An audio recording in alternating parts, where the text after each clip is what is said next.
My friend, Harold came home from work and something was different in his apartment. It was quiet. It was clean as always, perfectly clean.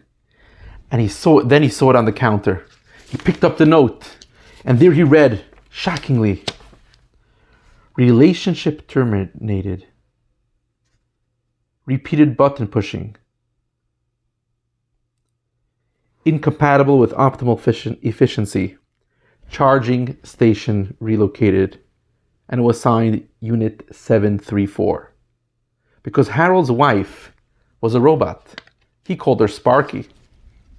But her unit name was 734. Every day he would come home from work.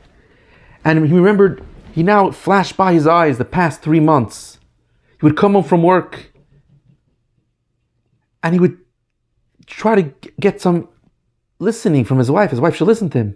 And he would say, Sparky, you know what happened today? It was such a terrible day at work.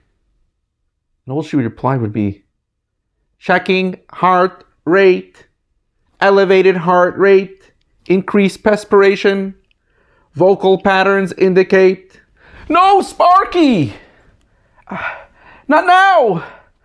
Just not now. Now's not the time. I don't need data. I need you to listen to me. And he realized why his relationship fell apart. Because a few weeks later, his friends told him that they were in the library, the public library. They saw Sparky, where he found a new charging station, where the only buttons that were pushed were the quiet keyboards of diligent data scientists. He was finally processing data in peace. And that's what we're going to discuss today, because that God, we said yesterday that God really wants us to be perfect to a certain extent. He made a bris. He wants us to be perfect, that we should really, really focus on every detail, take out the garbage, change the light bulb. But at the same time, God says, I don't want an angel, I don't want a robot. I need a relationship with an neshama beguf, a soul in the body. Before we get to that, we just have to finish a few lines from we were discussing yesterday. It's the first paragraph on page Peivav Amad Aleph, 4 lines from the top. Vihine, beginning of a paragraph.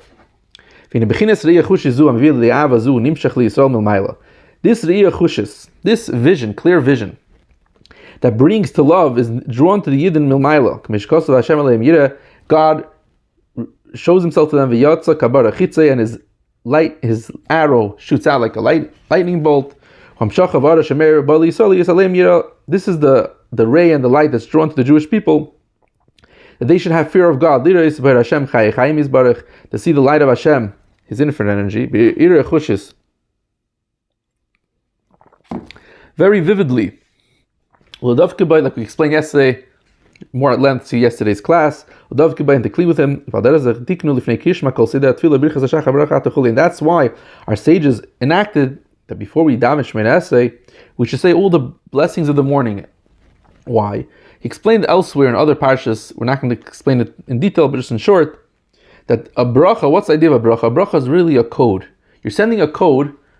It's like you send an email. I want to order food on an app. Baruch Ata is the original app. And bracha means to draw down. Ata is God's essence. Yudke Vavke is the code of the process of how God's energy comes into the world. Elokeinu should be my God. It should be a God that I can relate to, not a God of my father's that's old-fashioned. I have nothing to do with it. I can't relate to it.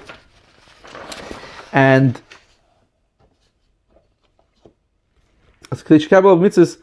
we're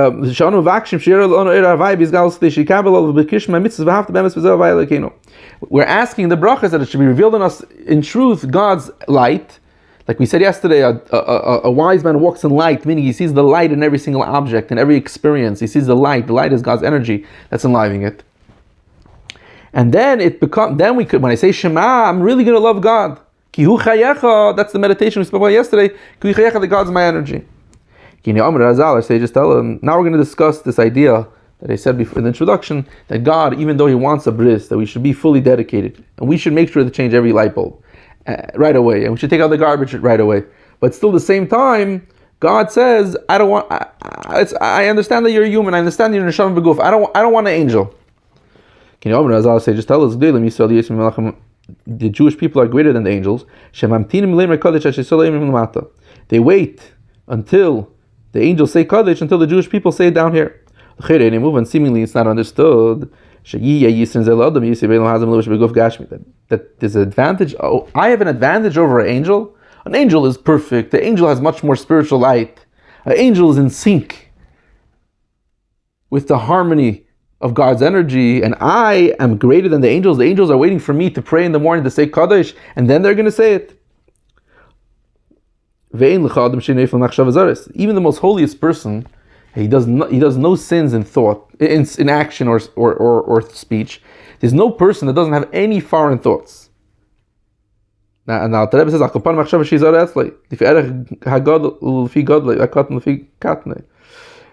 even if it's not a thought that's mamish and avera, that's a sin, but it's a thought that's foreign for him. He shouldn't be thinking such thoughts.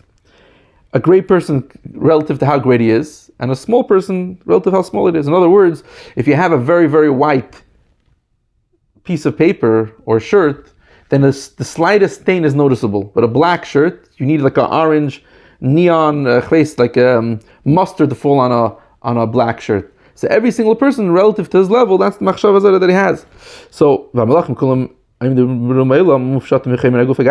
angels are all standing the height of the world. They're unenclosed. They're not enclosed in the physicality of a body. And they're doing what God wants from when God created the world. From the 6 days of creation till now, they never for one split millisecond did anything that was against God's desire. So we have on one hand made angels. They're full of light. They're perfect. They're in sync. It's like being married to a robot. There's a joke that they once said that they asked a girl, what are you looking for in a shidduch? A shadchan asked her. So she said, what I'm looking for in a shidduch is I want a husband that wakes up early in the morning and he exercises for 2 hours and he eats a very regimen diet. He doesn't just eat anything. He has a very specific diet, and he also exercises in the afternoon and he goes to sleep at a certain time. The shadchan said, I have the perfect place for you. Go to the local state prison. There you're going to find this person. Because a neshama beguf, someone who's a person, a yid, he has ups and he has downs. Like there's a chassid that he said that what's the difference between a chassid and a mesnagid? That a mesnagid is via patiet. It's like a portrait. But a chassid, a yid is one day I hit the Yetzer Hara, one day he knocks me out. I don't win every single battle. He said, but I'm hoping I'm going to give him the last hit. I'm hoping I'm going to be the one to win the war. I might lose this battle. I'll win the next battle. He'll win the next one. There's ups and downs, like the heartbeat. A human heartbeat goes up and down. What's the sign that a person's dead? The sign is that it's flat. It's perfect. So the question is, why does God want a human being? What does he need me for? I'm annoying. I mess things up. I'm bothering him. I'm making him less efficient. With all this emotional data that I want to get processed. Says the Alter Rebbe, this is the things that we're going to discuss. I want to just visualize it a little bit over here. So we have over here, on one side we have dependent light. I didn't write how much. And we have on this side, we have independent.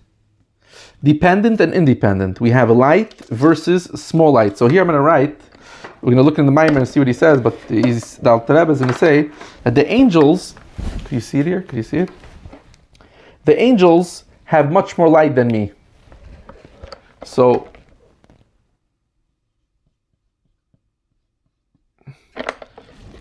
the angels have a lot of light. I have a small light or a little bit light. And the next thing is, we'll discuss the next thing soon. Oops. So here we go. The angels don't say Kaddish on their own. So this is going to be the first Nakuda we're talking about over here is dependent. The angels wait for me to say Kaddish. Here is going to be the angels. Which side do you think is the angels? The dependent side or the independent side? So we have angels. So the Alter Rebbe is saying now that the angels, even though they're more in sync and they're perfect, but there's one flaw they have, that they're a robot. It's not on their own. What's the issue that we have with robots? Why can't we have a relationship with a robot? The angels don't say Kaddish on their own. The angels are dependent. So which side I'm going to write the angels? On this side, on the left side, they're dependent. The angels, Malachim, they're dependent. So by obviously must be a Jew, Yehudi. So I put him, you can see that a Yehudi, a Jew, is independent, meaning obviously he's not fully independent, but he has a certain aspect of independent. You could see that. Let me know. So I can't really see the camera so well. So an angel, a malach, is dependent. It doesn't activate on its own. In order for it to say Kaddish, it needs to be activated by something else higher than it. We'll get that in a moment. A Jew is independent, meaning I wake up in the morning and I choose to connect to God. I wake up in the morning, I have how I want my day to run. But I say, you know what, I'm agreeing to God. God, I'm going to live my life the way you want me to live my life. The angels don't say Kaddish on their own, only because of the energy that's drawn down to them. And being they don't take up any space, meaning to say they don't have their own independent thought process, their independent opinion. They're just being controlled by the energy that goes to God, the energy that goes to them. What the energy that's flowing to them is really the one that's saying Kaddish. It's the one that's really connecting to God and being perfect.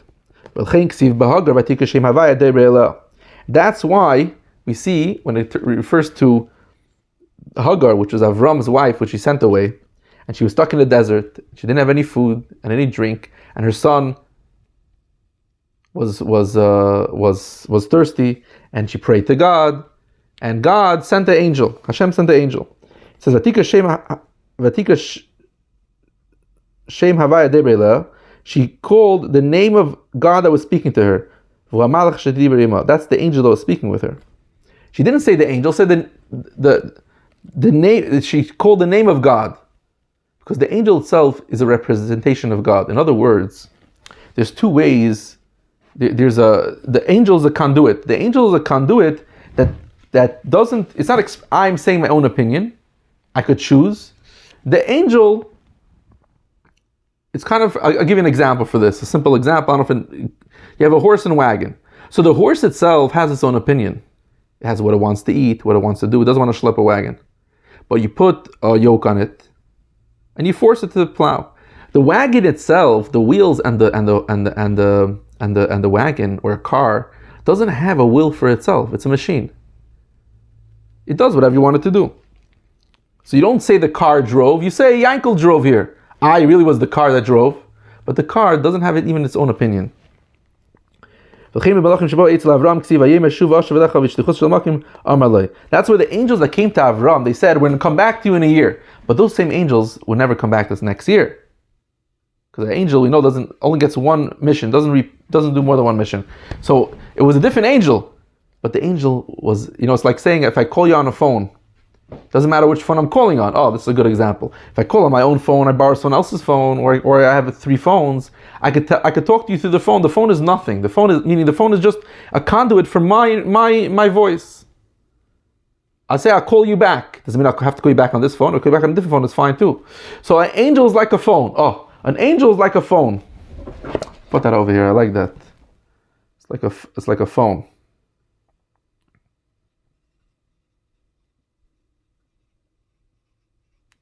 The angel is like a smartphone. It doesn't have anything on its own.